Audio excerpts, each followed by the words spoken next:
It's time to take command with former NFL tight end Logan Paulsen and former Commanders beat reporter Craig Hoffman. What's up? What's happening? Welcome in. Take Command Podcast. Logan Paulsen there. Craig Hoffman here. It's NFC Championship week. And that means we have Commanders, Eagles to preview. The thing that we've thought all along. Jokes like that are never going to get old, Logan.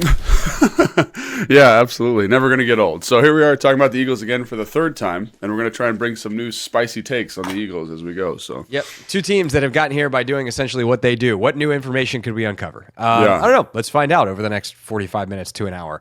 All right, we're going to start off with the offense of the Commanders and when Jayden Daniels has the ball. And I do think there's some interesting choices for Vic Fangio to make. And because we have 2 games worth of data, we've actually seen him make both choices this year. And surprisingly, after choice 1 worked the first time, they didn't do it again in game 2. They tried to mix it up and it did not go as well. That choice, Logan, is they pressured Jayden Daniels, the lowest that anybody did all season in their Week 11 matchup. The Eagles then had their second highest blitz rate of the season for them in Week 16 against Jayden. In the first one, didn't really do a whole lot offensively, did Washington. In the second one, Jayden threw 5 touchdown passes. So it might seem that they might not blitz a whole lot, but also teams can't stop blitzing Jayden, even though he's great against it. What do we think happens on Sunday on that side of the ball? Yeah, so I think it's interesting because like even when they do pressure, it's not like they're not like crazy pressures. I think when you think of like blitzing, people think of like Detroit or Tampa Bay, and probably because of the teams who've played most recently, Philly is kind of pressuring in a little bit more conservative of a manner. Like it's all sim pressures. It's all like they occasionally rush 6, but that's usually on run downs, like as a way to stop the run, kind of build a run structure. But like when they're rushing the passer, they're just trying to get to like a 4-man overload, right? So they're just trying to bring one and then one extra, and then they're usually dropping someone out. So it's like true zone 4-man pressures. So like even those pressures, even though they seem, it sounds like Philadelphia was being very aggressive. I thought it was just a nice way for them to get to different rush patterns. And when you go back and watch the first half of the second game, it really befuddled Washington in a way that was kind of unexpected. Like they had a really hard time picking it up and some of the empty protections and things like that. So what I would say is I'd expect there to be a mix of both. I think they take the things that worked in the second game and also the things that worked in the first game. And ultimately what I think is that you probably say, we want to, as Philadelphia, rush for play coverage, whether that's man, quarters, match, whatever it is, probably a little bit more man. They've played more man the back half of the year, right? And just say, we will throw the changeup of these zone pressures, which were very effective. We're just going to be a little bit more selective about when they do them. And so if that's the case, I think that makes it a little bit harder to prep because, you know, one of the things about Jayden Daniels and this offense and Cliff Kingsbury is if you get like a good feel and a good bead. So for example, like when we were talking in our production meeting, it was like, if they're playing a lot of man and rushing 4, what's the plan? It's like, right. I'm going to send the protection to Jalen Carter. I'm going to make sure there's even chip help maybe on Jalen Carter with the back or whatever we're going to do.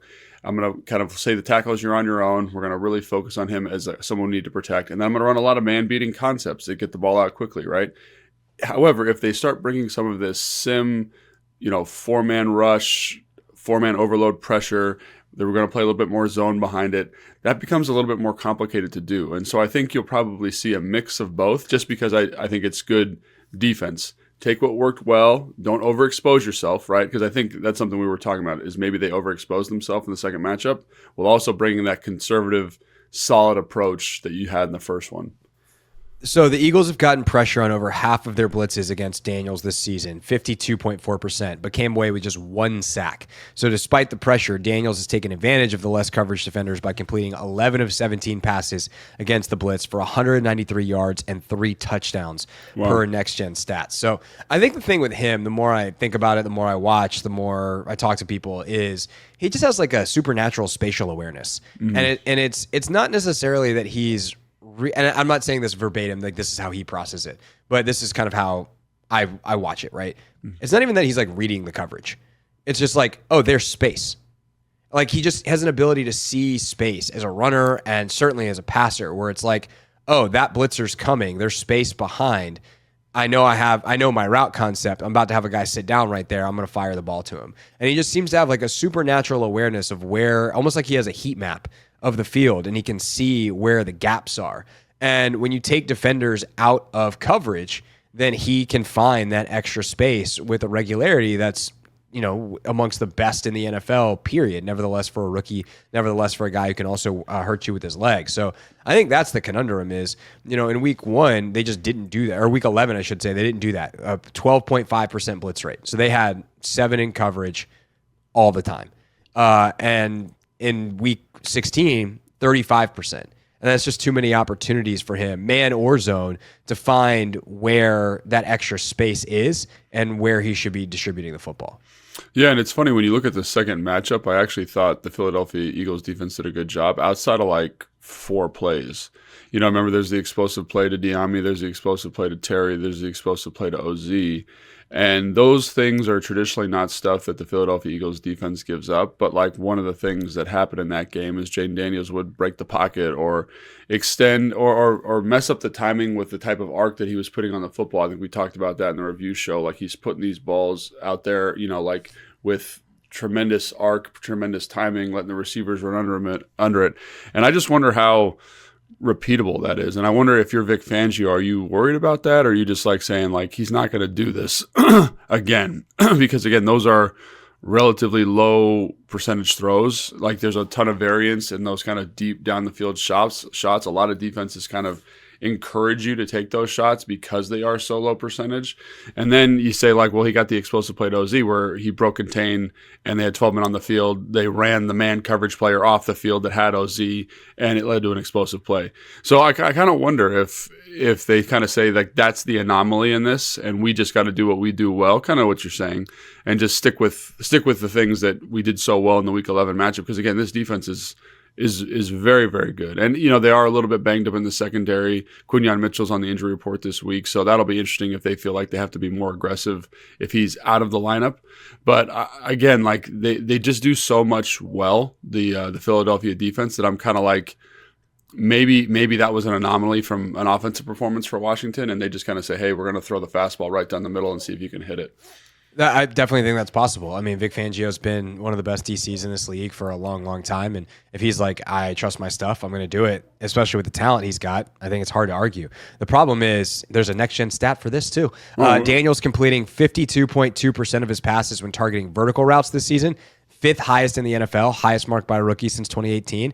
But here's the kicker in terms of, is this an anomaly on these bigger vertical routes? I know not all of the big plays they hit were verticals. Anomaly is not. It's like, statistical. I'm calling statistical variance. At some point, is it going to regress, right? Yeah. Okay. So Daniels led the league with 14.6 yards per attempt on such passes, throwing 12 touchdowns, including 4 in Week 16 against the Eagles, and only 3 picks. Yeah. So it would tell you that you can take that bet on statistical variance, but it's not the 50-50 or even more tilted in the defense's favor that it would be against most quarterbacks. So I think that, ultimately, like I had a great conversation with Robert yesterday on the radio show. And there's 2 things that he said that I thought were really, really smart on this. One, I think that when we talk about man coverage against mobile quarterbacks, there's this notion, this thought that you can't do it because our eyes are on the receivers and it's going to open up run lanes. And he said the numbers don't actually bear that out. Scrambling quarterbacks will hurt you just as evenly against zone as they do against man.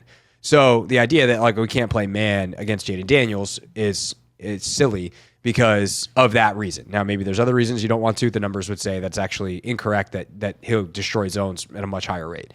The other part of that is if you look at just the roster construction of Washington's offense, I would make the receiving talent beat me.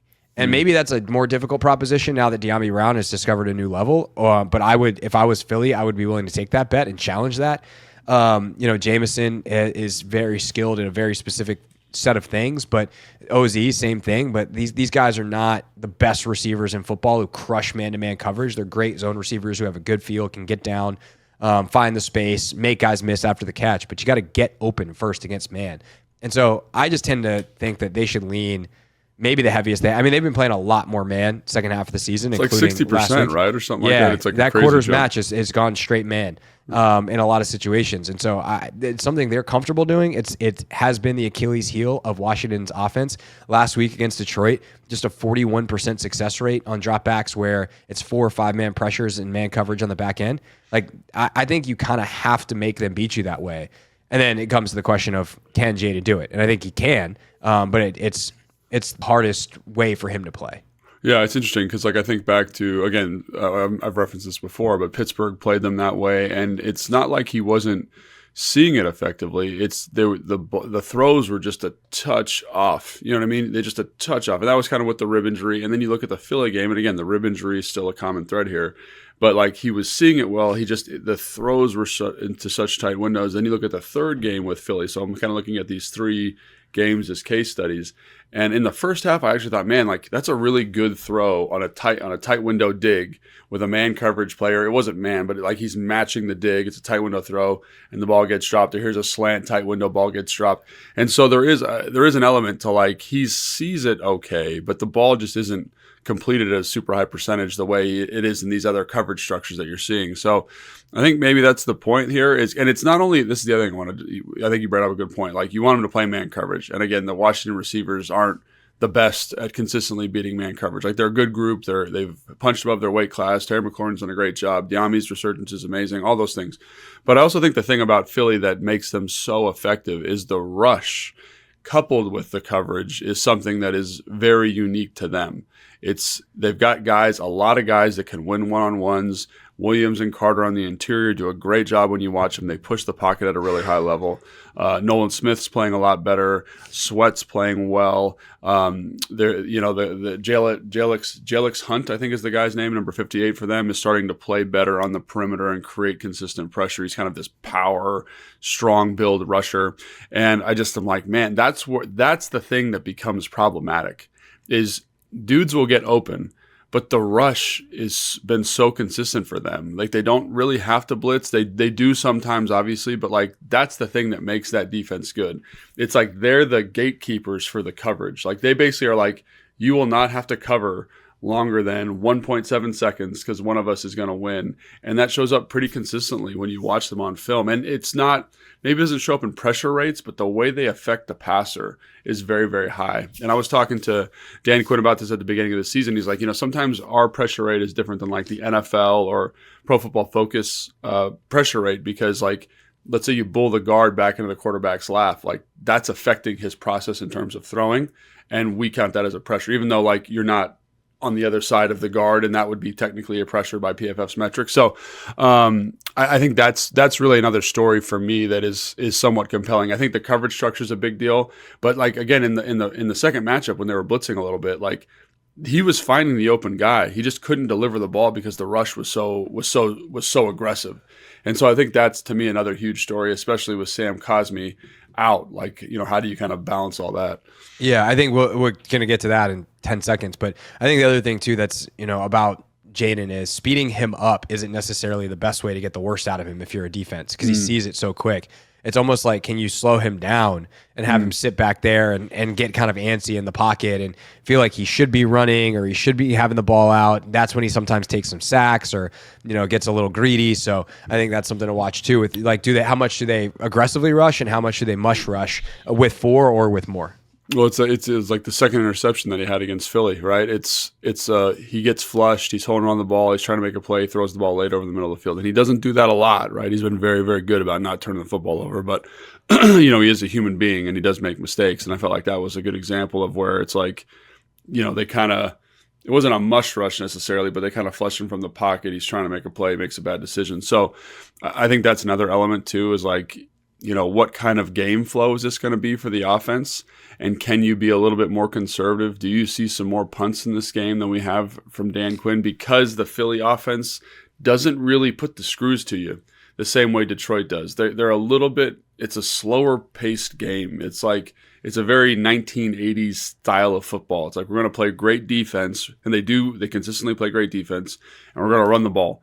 And we're going to shorten the game. We're going to win by one possession. And so, like, do you feel the same urgency to, like, maximize every possession the way they did versus Detroit? I don't know. I would. I want to make this game a track meet. I know. I think that's right, but I think so. For example, let's say you're on you're on the 50-yard line, right? Is it because you know that you're not going to get lapped the same way by the offense? Do you just punt it? I agree. You want to come out and score. I just saw a crazy statistic. And since the last game, which I think was week 16? When did they play them last? Week 16? Yeah, week 16. Philly's only trailed for 5 minutes. 5 minutes in all those games. That's including the playoffs. They are used to winning a very specific type of game. They don't play from behind. They play with a lead. They lean on their defense. They lean on the run game. Jalen Hurts is way deleveraged right now in the offense, and that's how they win games. So to your point, if you can get out and put them in a 7-point deficit, what happens? Do they just try to throw the ball over the yard and they can't operate in the game flow that they want? So I think that's a really interesting element too in terms of how aggressive you are offensively and the messaging you give to Jayden Daniels, because maybe it's hey, we don't need to be hyper aggressive like we were against Detroit, but that's the thing that's kind of got you to this point as an offense and as a team, is that you are very aggressive. So I think there are some really interesting storylines from that standpoint as well. Yeah, Commanders averaging 34 a game in the playoffs. Philly's giving up 16 a game in the playoffs. So two very contrasting styles on this side of the ball. 16? Man. 16 points per game in the playoffs.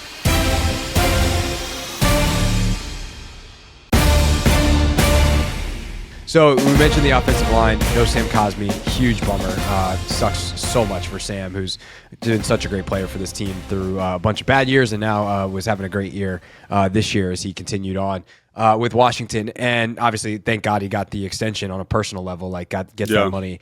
Probably feels a little bit better about this, although I'm sure he's not psyched. Obviously, long road to recovery ahead. But what do the Commanders do at that spot? I think a lot of folks probably just anticipate Trent Scott taking over because that's what happened in the game. But Chris Paul was inactive. You got him as a backup guard. You got Michael Dieter. You could move some things around and put Cornelius Lucas, who's probably your 6th best offensive lineman, at tackle, and then bump Andrew Wiley or Brandon Coleman inside. I would think Wiley probably as the veteran would be the one to do that. But there's options here, Logan. What are the merits of? Let's start with just the generic 1-for-1 sub versus getting, quote unquote, your best 5 on the field and putting Cornelius Lucas out there and bumping one of the tackles inside.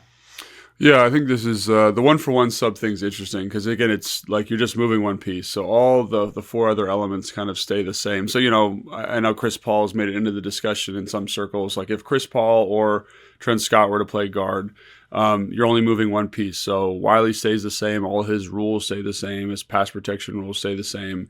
And, Biotish is right next to you, so you can kind of get everything worked out and sorted. So I tend to lean that way, right? I tend to think that's the easier lift because, again, everyone maintains their same roles.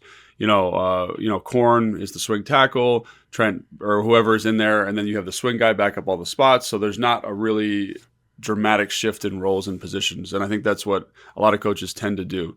Now, if you're playing Madden, for example, and you just look at the ratings and you say, oh, well, Andrew Wiley's a better guard, Cornelius Lucas is a better tackle, let's move them in there and make that shuffle. I understand objectively why you would do that. Again, from a Madden standpoint, it makes 100% sense. Get your best 5 on the field. However, you are taking a guy who hasn't played a lot of guard this year, and he may have repped it in practice, and this is where we would defer to the coaches because they're repping the guys in practice. They know what they've done over the course of the season. Right. But you put Wiley at guard, and then you put Cornelius Lucas at tackle. And again, on paper, that's probably your best 5, but you are moving 2 people. And Corn's played a lot of tackle here, and he's done a really nice job. And Wiley's done a great job too. However, when you mix them together, how many reps have they had together? How many times has he played this? What do the combinations look like? What's the communication like? So that makes me a little bit more nervous just from a pure coaching standpoint. At the high school level, I've done both. They both make me nervous, right? But because again, I remember this is a year ago, we put our best offensive lineman at guard because we had a matchup issue we were worried about. And he had probably 7 mental mistakes on the first drive. And it's high school, it's different, but that's the extreme version of what we're talking about. You're just putting a guy in a position that he hasn't been in a ton. So all the differences in alignment, all the pressures, all the rules for the guard, is he super locked in on? I don't know. So that's where it's I'd probably just say, hey, Trent Scott or Chris Paul did a great job. Let's stick with that. And then if something happens in the game, maybe we make an adjustment. Yeah, no, that makes total sense. I think the one thing that I would also be considering is that spot, right guard, is over left defensive end, which is typically where Jalen Carter lines up. Now, it's not, he'll switch between the two spots, playing that 3 technique or whatever other versions of the shades and stuff that he does. But man, making sure that you have one of your best guys over that guy is really important. I think the other thing is when you build a line, you can have a relative weak spot on one side because you can then send help. You can chip on one side if one of your tackles maybe has a weakness in pass protection. The Commanders have actually chipped both this year with regularity and done a great job of it. It's kind of been a masterclass on that by Cliff. But if you have Sam Cosmi at right guard, you can be like, all right, well, our center can help Nick Allegretti most of the time. Mm-hmm. That's not the case anymore. Yeah. Now you don't have Sam Cosmi at right guard. So I do wonder as well of especially with the matchup of Jalen Carter being as quick as he is, does a guy like Wiley, when we get into the specific guys and the quickness and athleticism that he has, is that more appealing than the power player of Chris Paul? Or, what do you consider Trent Scott? Because I think he's got some good athleticism. It's mediocre maybe for a tackle, but it's pretty darn good for a guard. Does he have the strength that sometimes he struggles with a tackle to play inside against Jalen Carter, who's a monster? So I think these are the questions they're probably considering. Do you have any specific thoughts on those facets? I guess what I'd say is, I remember Chris Paul in his first start did a great job against Fletcher Cox. Really moved him off the spot, was very physical. But Chris Paul is a power player. Fletcher Cox is a power player, right? Jalen Carter's a different animal, right? He's strong, he's quick, he's explosive. I mean, he's the closest thing to Aaron Donald, since Aaron Donald, or Chris Jones, like that kind of guy in terms of his ability to disrupt. So what I would say is no matter who you put in there, they're going to have a hard time. Pro Bowl guard, whoever, like Sam Cosmi had a hard time with him, right? And he's one of the best players in football at the position. So what I would say, it's got to be a schematic, point of emphasis, no matter who's playing, right? So you mentioned, sending the center. I think about to the old game plans, the old protection plans when Aaron Donald was playing, and it was where is he? Slide's always going that way unless we get this look, and then we're going to go here. Then you're going to be on your own. If that is the case, and the back's to your side, we're not taking a outside release. We're not going outside the tackle. We're chipping the outside shoulder of the guard, so he has help. So guard, if you're on this side, the back's coming. Don't take a wide set. You know what I mean? And it was literally all hands on deck. And so I think that's what it's got to be. I think in the run game too, it was he doesn't like to take on these types of blocks. He's still good at it, but let's make him do that a bunch. If we got to sift him, we got to crack him. If we got to make sure there's a double team on him. For example, they run a lot of bounce, right, with that back block. I might make it a tackle pull this week so we could just sink the double on the 3 technique, and then the tackle can pull, and it might slow down the footwork for the back, but at least we're not getting crazy penetration up the field, right? And that's a slight augmentation where that guard's got to really be on it, right? Got to kind of ricochet the 3 and get out and block the end man, all that kind of stuff. But that's, quite frankly, how good he is. And even when Sam's in there, he gives you a fighting chance. But now with this kind of rotation, that to me is maybe, in addition to the man versus zone coverage that Vic Fangio is going to play, this is the sub storyline. This is the next one. And to me, Cliff's done a great job all year. You mentioned of chipping and helping on the perimeter. But, in the game plan show that I do with Dan Quinn, he's always you can help on an edge rusher. It's really hard to help on an interior player. And so that's where the schematic lift of this thing becomes so much more problematic. And you think about the great defensive players over the last, 15 years, Aaron Donald, TJ Watt, Chris Jones, TJ Watt. No, JJ Watt. JJ Watt. And then Chris Jones, one of the reasons they're so good is they can play 3 technique, they can play shade, they can play defensive end, and Jalen Carter brings that same versatility and can really challenge your attempts to stop him. So I think that's the next storyline is who they put in, who ends up playing, and then how they help that person deal with one of the best defensive linemen in football. I remember Jason Kelsey telling a story on his podcast on New Heights about playing Aaron Donald, and the Eagles, who obviously have one of the best O-lines in the league, Jeff Statland, legendary O-line coach, their rule was every single snap you double Aaron Donald. Yeah. No, there are no exceptions. Every single snap we were doubling Aaron Donald, and the only thing that you had to. And sorry to cut you off. And the great thing about Jason Kelsey is he would actually pull to Aaron Donald. So let's say he was a wide 5, he would snap the ball, pull, and then kind of line up almost double on the guard. And that's how they did it for years. And it worked really, really well. And again, they have really good guards that can handle that one-on-one matchup pretty well. But that's how disruptive, like that's a new protection. No one does that. Sometimes you'll pull if they bring 4 and you're late, whatever, blah, blah, blah. But every time he's snapping, and where is he? And it's how he gets that double team was really interesting. But yeah, it's crazy. Well, the funny thing was they had no exceptions. The only thing they had to track was whether 98 was on the field or 99. What 99, number did he? 99, 99 was on the field. And one time Jason missed it. And Landon Dickerson was like, bro, what the hell was that? And he's like, oh, sorry, I didn't see he was there. And he felt so bad because he just left Landon Dickerson, I think it was, on an island against Aaron Donald one-on-one, which was not supposed to happen. But they survived the down and kept it moving. Another way that you can stifle a pass rush and a disruptive player is being effective in the run game. And the Commanders were very much not on the running back design run game in their Week 16 matchup. It was their worst rushing game of the season. They had a success rate in the 20s on their design running back runs. They, on average, were negative yards before contact. It was a terrible, terrible day on the ground, which I don't say to beat up on them. It's just to try to capture. It was actually statistically the worst one they had all year. Now, the Commanders last week rediscovered their run game, and part of the way they did it was using some interesting formational stuff and some interesting personnel stuff. Commanders used 10 personnel, 1 running back, no tight ends, on 7 plays in their divisional round. That's one more than they had used all season prior, Logan. They had 6 snaps week 1 through wildcard weekend.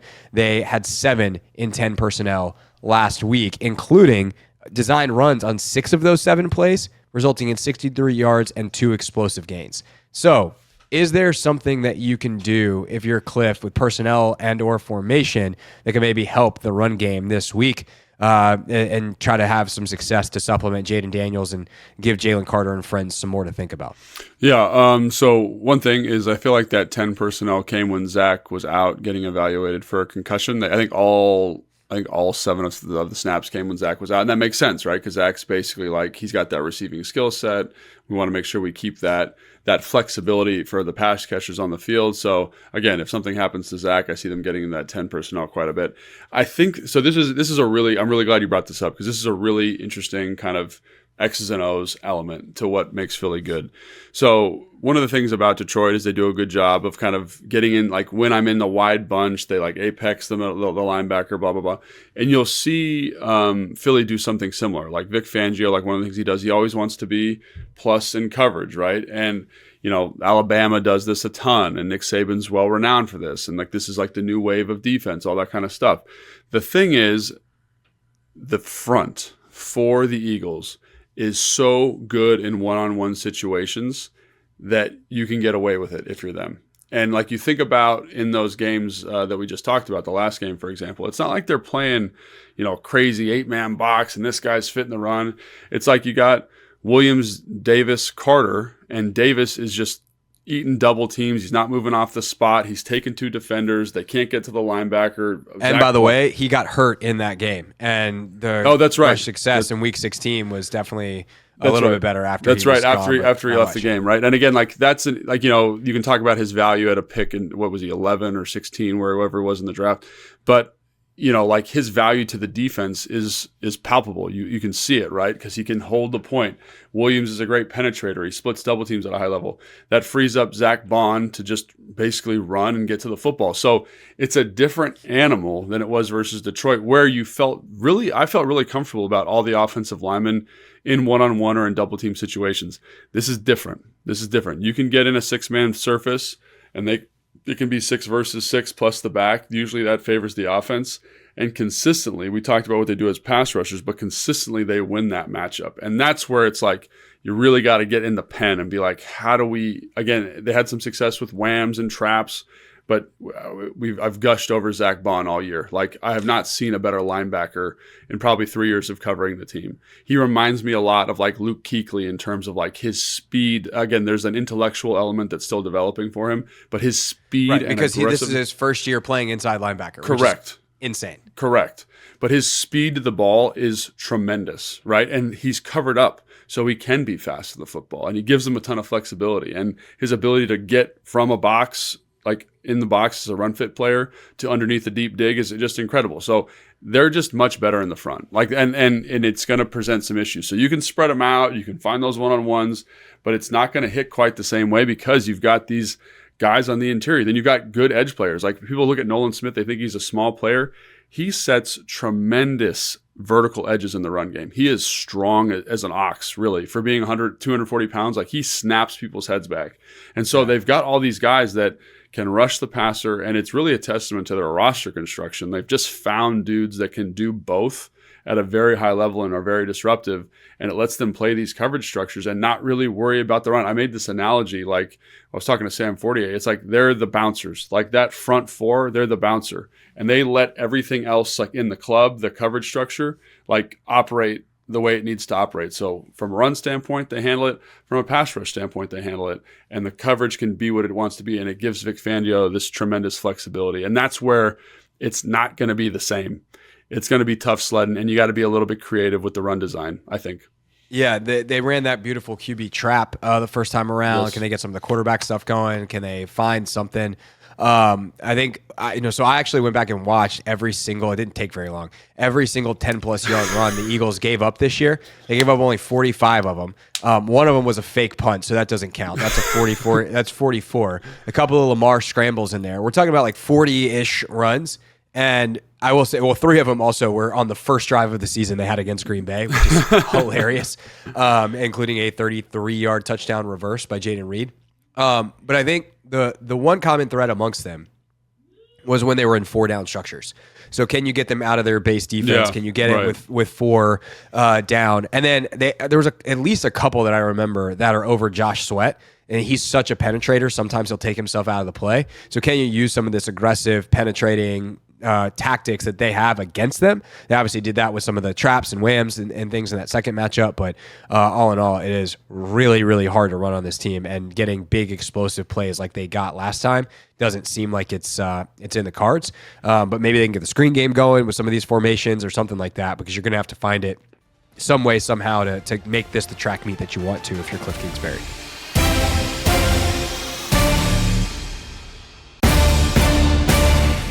Take Command Podcast. Craig Hoffman here. Logan Paulson there, talking about the Commanders and Eagles NFC Championship game showdown. And man, this is going to be an interesting side of the ball when Philadelphia has it, Logan, to see what this Washington Commanders defense can do, specifically against Saquon Barkley. And I hate to say it just comes down to whether or not they can stop Saquon Barkley, but it kind of feels like this game might just come down to whether or not the Commanders can stop Saquon Barkley.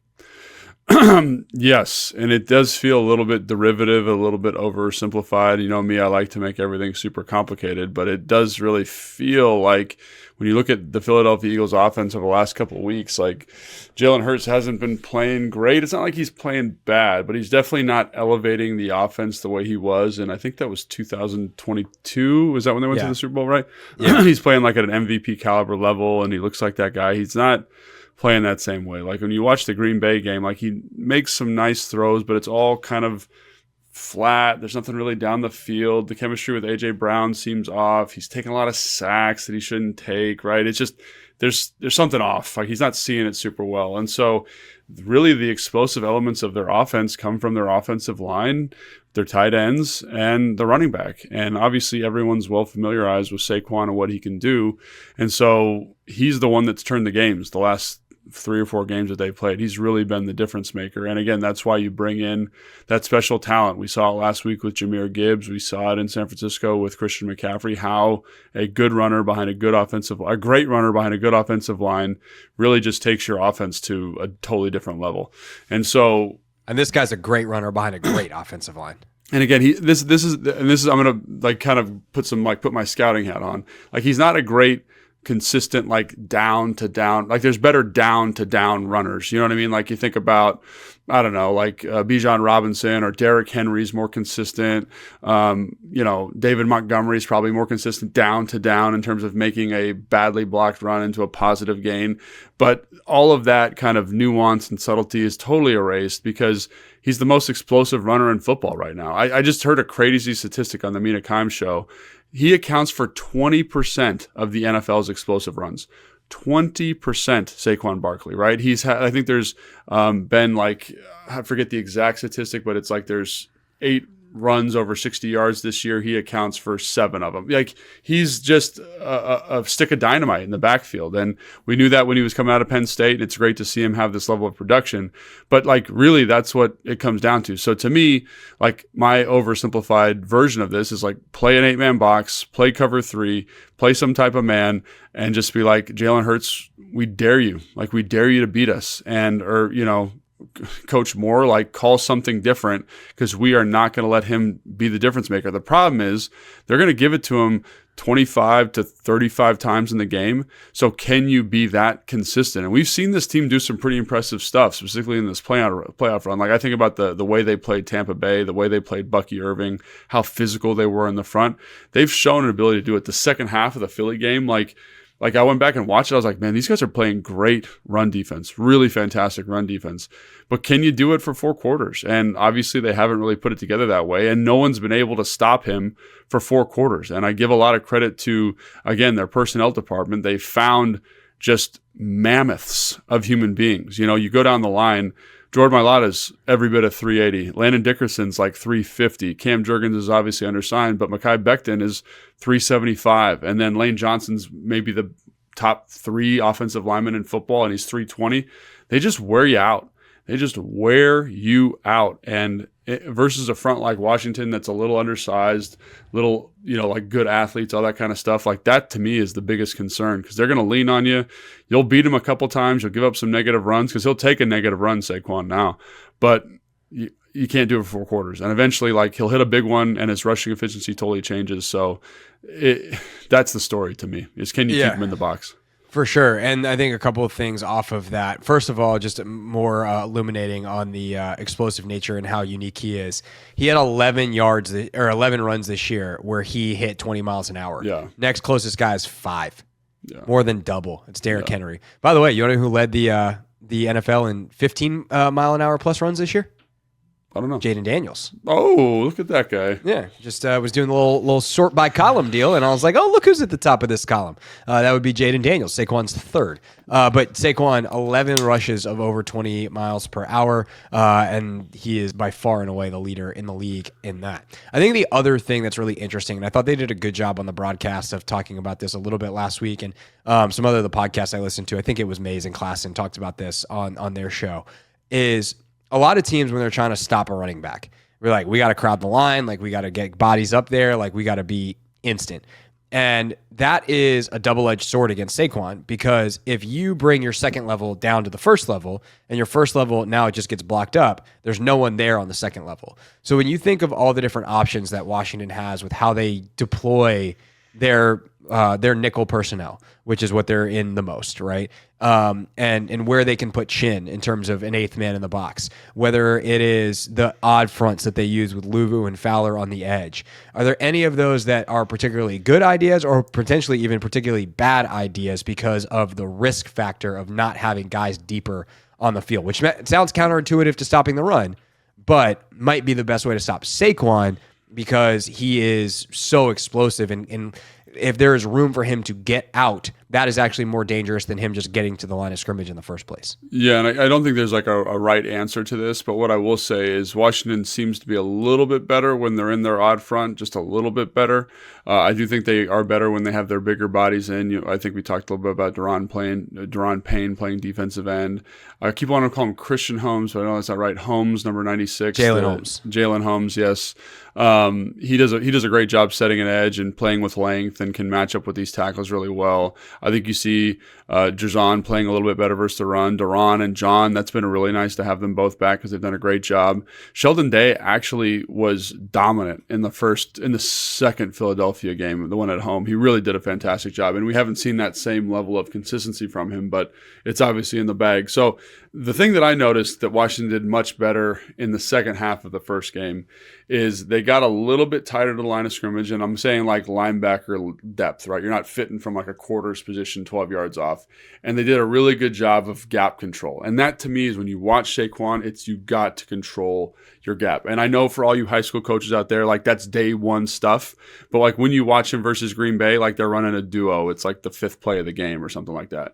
And he presses in the line of scrimmage. The linebacker does not step up into the line of scrimmage. He's really slow. Like he stays at 5 yards. Mekhi Becton gets up on him. He presses the hole, and everybody to the defensive left plays to, I guess, the offensive right of the block. They all play across. So they're all vacating their gap to go try and tackle Saquon. Saquon just bounces it back to that side, and no one's over there because they've all lost gap control and broken it for a big gain. So when I say gap control, like you need to be crazy disciplined, right? I need to get extension, sit in my gap. I need to trust that the person who's supposed to fit the gap next to me is going to fit it. Because if I vacate to make the tackle, he's going to find it and it's going to be an explosive run. I think you saw it in the first game. I think I'm trying to remember. It was the long run. It was like a bounce, right? There was a slight misfit by the front side defensive end there running a line stunt. So he went 2 gaps instead of 1. And ends up being an explosive play because you're just out of a gap by a little bit. So that's where it's like, I think the linebacker level stuff, because like later in the game, in that game, for example, Washington runs a duo. Everyone's in gap control. Quan does a great job coming down, peeling the double team. And then Cleveland Farrell's on the edge and is able to throw down the tight end and make a tackle for a loss. So it's the secondary players fitting. It's the corners fitting runs. Like you see that all the time when you watch him on his explosive runs. The corners are late to fit the run.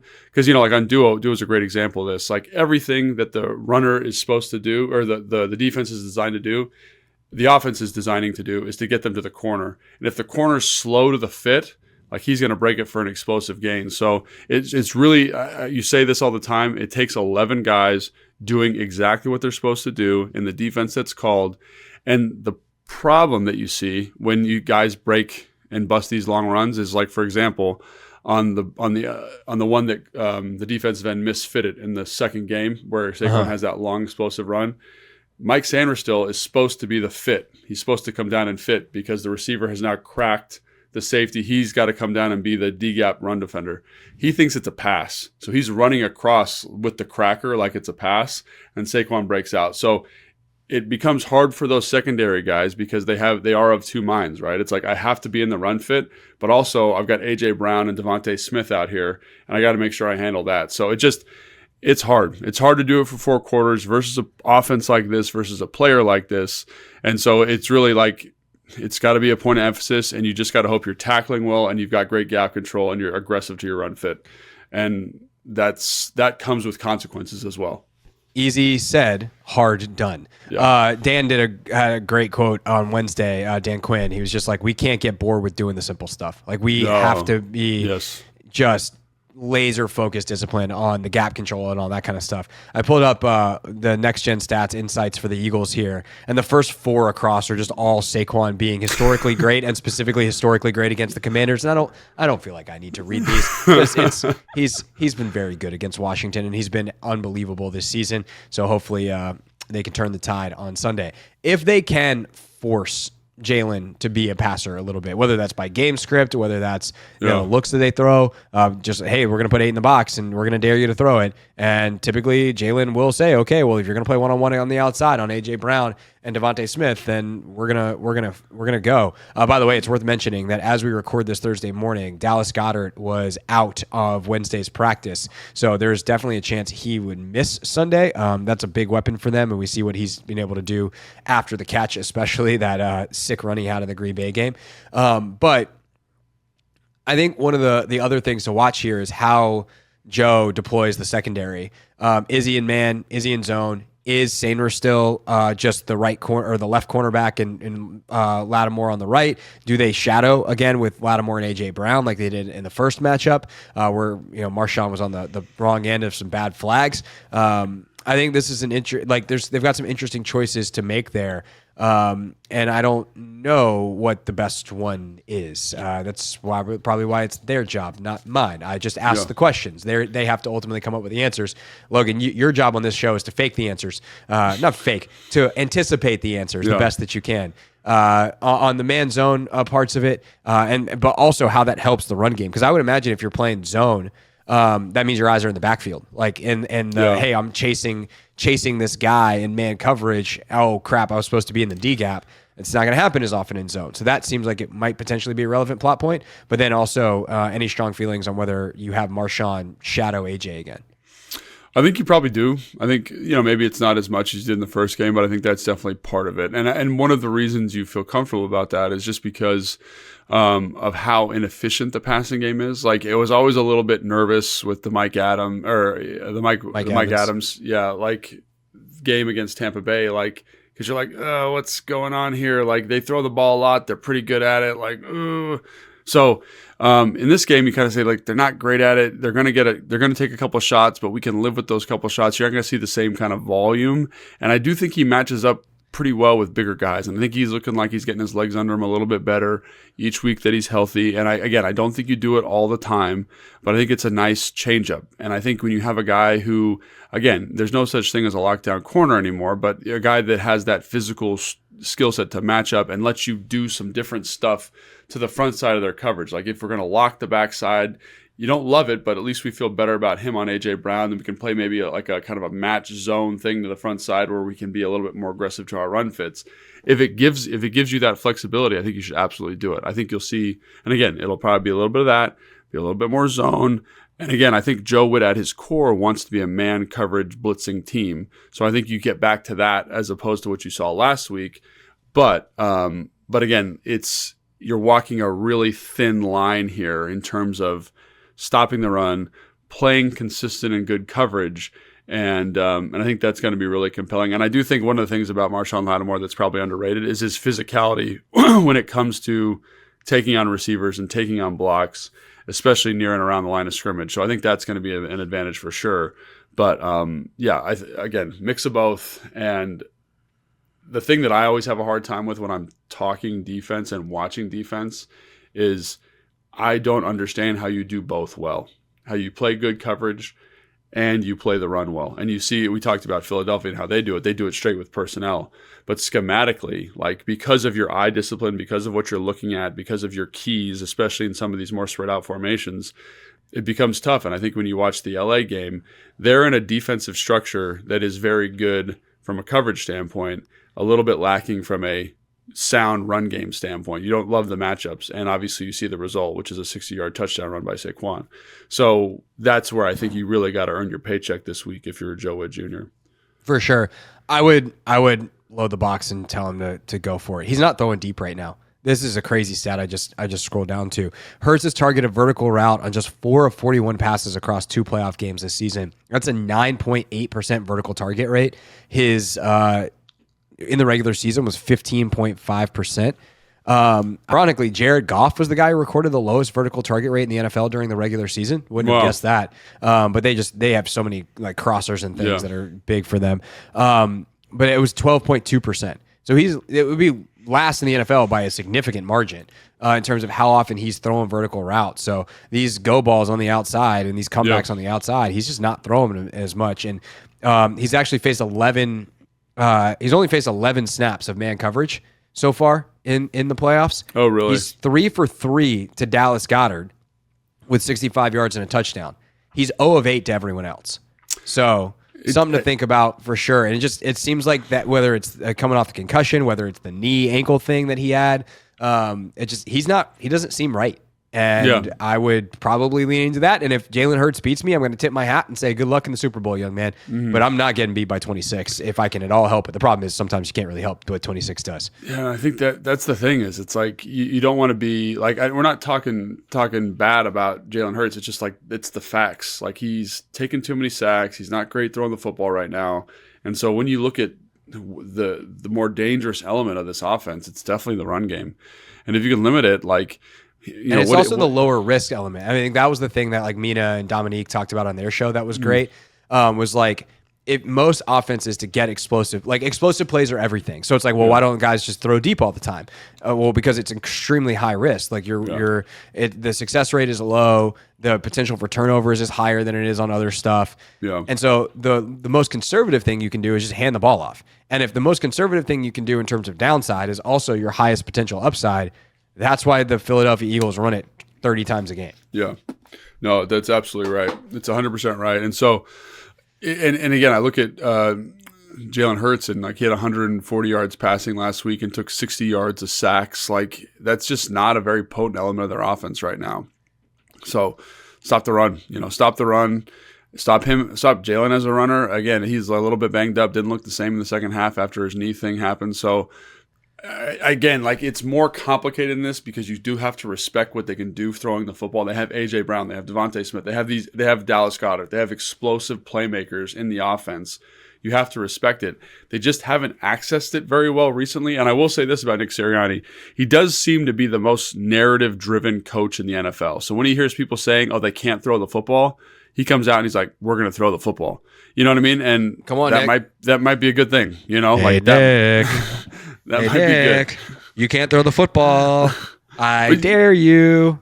But he's done that week on week. Remember they had that like little tiff where like AJ Brown was mad and Jalen Hurts was mad. They said you can't throw the football. He comes out and they throw it like 40 times the next week. You're like, okay, that was obviously intentional. And they win football games. But it just like with his injury, with the lack of consistency, the weather, it just feels like it's a Saquon game. And if you can manage him, you give yourself a shot. And then it comes down to, Jayden Daniels, and we talked about like they've trailed for 5 minutes. Only 5 minutes in the last 4 games. That's an unreal statistic, right? 5 minutes. So if you can get them in a game flow where they have to throw, where they get out of this very comfortable hand the ball off, play good defense setup, who knows what's going to happen? So to me, like the best offense and the best defense in this game is a good offense. Let's get the offense rolling. Let's find a way to get Jayden comfortable. Hopefully, he makes a bunch of big plays. And again, this defense is amazing. It's the thing that gets me comfortable, that makes me confident in it, that they'll find a solution, is Philly does not pressure you the same way that Detroit does. I felt like there was always this looming pressure because that offense was so potent, you had to consistently score. Here, it's not like that. You can be a little bit more deliberate. And just when you find it, let's grab that thing and, take it for a bunch of points and put them in a bad spot. For sure. And obviously the other big thing, turnovers. That's the thing that defined the Detroit game. It's something Washington has been great at outside of the Philly game. I mean, that's what killed them in that first matchup is the 2 Brian Robinson fumbles. He hadn't fumbled like all year, and then he loses 2. So redemption game for him would be enormous. And then can you continue what Sainer still and those guys have been doing on the back end? I think that would be obviously pretty good football analysis. Turnovers for your team, good. Turnovers, for your team going the other way, bad. But that definitely is something to watch for on Sunday. All right, I'll be back for the post-game show live. Who knows, Logan? It either is going to be a season wrap or we're going to the Super Bowl. Dude, 4 quarters away, man. 4 quarters away. It feels like you're living in a dream a little bit, It does. It does. So Sunday, 3:00 on Fox. That's where you watch it. We'll be live afterwards on YouTube and then in the feed as well, obviously on the audio side of things. And other than that, I'll see y'all on the radio 4 to 7 the next couple of days. We got great guests lined up, so very, very excited for all of that. For Logan, I'm Craig, and we'll see you next time on Take Command, a show about the Washington Commanders, who are 60 minutes away from the Super Bowl. Thanks for watching this clip of Take Command, which has a brand new home. That's right. You can watch on YouTube at the Team 980. You can also listen to full episodes in the free Odyssey app, which is now enabled with Apple CarPlay. So we'll just, follow you around.